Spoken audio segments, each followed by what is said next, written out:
Diputado Ojeda, tiene la palabra el diputado Fidel Espinosa. Presidente, yo pedí que se recabe nuevamente en la sala la presencia del subsecretario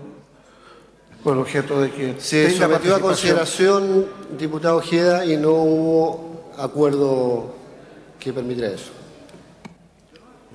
Señor presidente, este es un proyecto de ley que surgió en relación a los acuerdos que se generaron hace largos meses atrás, cuando el país fue objeto, ¿no es cierto?, de una movilización, de una paralización, llamémoslo así, de mejor manera, de todos los trabajadores de las empresas, ¿no es cierto?, de aseo del país, en particular de aseos y residuos sólidos, que, como todos sabemos, ¿no es cierto?, tienen condiciones laborales bastante desprotegidas. Trabajadores que cumplen una función que es, desde todo punto de vista, fundamental para lo que podríamos determinar como el bienestar en cuanto a aseo, higiene de una población. Y todos vimos y fuimos testigos que en el marco de esta paralización el país se vio en parte convulsionado por las graves situaciones de crisis sanitarias que se comenzaron a provocar en algunas comunas, especialmente en aquellas comunas con mayor población y que comenzaron a tener, repito, situaciones de enormes dificultades en el diario quehacer. Por lo tanto, en aquel entonces se generó el acuerdo con el gobierno de que se iba a enviar un proyecto de ley que iba a buscar la protección de los derechos de los trabajadores de las empresas y aseo,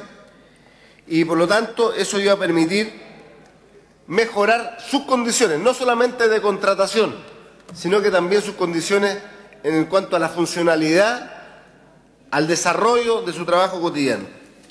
Pero lamentablemente, como aquí lo han planteado algunos parlamentarios, y ha sido bastante categórico el diputado Ojeda en decirlo,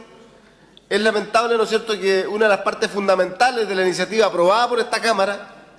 haya sido simplemente borrada por parte del Senado, en el sentido, ¿no es cierto?, de que se buscaba dejar establecido en la ley la imperiosa necesidad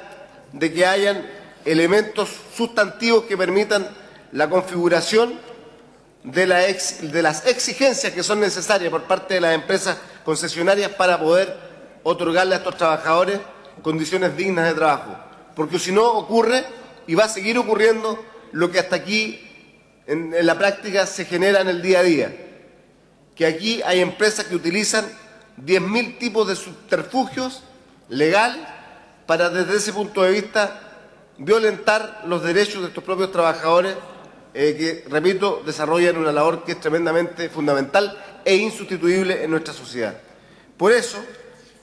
independiente, ¿no es cierto?, de esta situación que consideramos que no corresponde, para mí en particular cuesta enormemente tener que votar a favor de un proyecto que queda cojo desde mi punto de vista, pero que va a ser necesario apoyarlo desde el punto de vista que por lo menos puede ser un avance, un primer paso para poder, ¿no es cierto?, en el futuro cercano, ojalá, hacer posible y viable que estas exigencias que el proyecto de ley aprobado en la Cámara pueda ser posible. Señor presidente, termino mis palabras señalando lo siguiente, que es importante expresar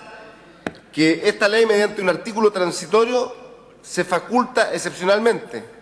a la municipalidad del país a transferir por una sola vez los recursos extraordinarios de la Subdere a las empresas proveedoras de servicios de recolección, transporte y disposición final de residuos sólidos domiciliarios, cuyos recursos serán destinados por esta vez exclusivamente a sus trabajadores,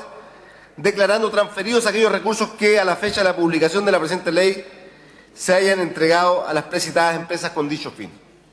Desde ese punto de vista, el proyecto de ley constituye un avance, aunque no es, repito, lo que hubiéramos querido que se hubiera concretado finalmente, porque creemos, repito, insisto en ello, que ese artículo que ha sido borrado,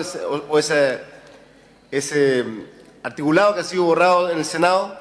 era muy importante, repito, para salvaguardar los derechos de estos trabajadores, de estos miles de trabajadores chilenos. He dicho, presidente. Gracias, diputado Espinosa. Antes de darle la palabra al próximo colega que le corresponde, quiero saludar a una delegación que está en nuestras tribunas.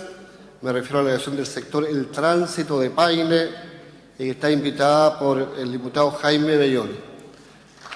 Bienvenidas a la tribuna de esta Cámara de Diputados. Le damos la